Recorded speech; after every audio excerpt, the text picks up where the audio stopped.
ఇలాంటి టిఫిను మీరు ఎప్పుడైనా చేశారా? ఇదేంటో చెప్పుకోండి. ఇది రాగి పిండితో చేస్తున్నాం. అంటే జోడి పిండి అంటారు, జోడి జావా అంటారు, రాగి జావా అంటారు. మేమైతే అంబలి అంటాం దీన్ని.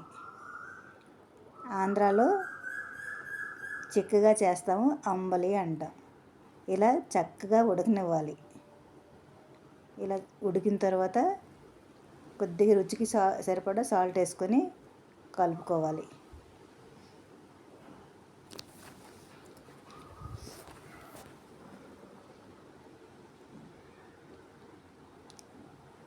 ఉడికింది, చల్లగా అయింది. ఆ పైన మేగడంతా తీసి నేనైతే పడేస్తాను.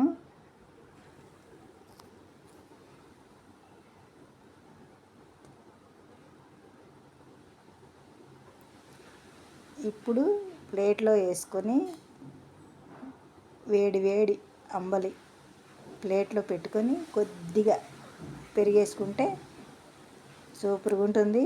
మీరు ఎవరైనా తిన్నారా? ఎప్పుడు ఎవరికి ఈ టిఫిన్ తెలుసో చెప్పండి. సమ్మర్లో తినే టిఫిన్, ఒంటికి ఎంతో ఆరోగ్యమైన టిఫిన్. మీరు తినుంటే చెప్పండి కామెంట్లో.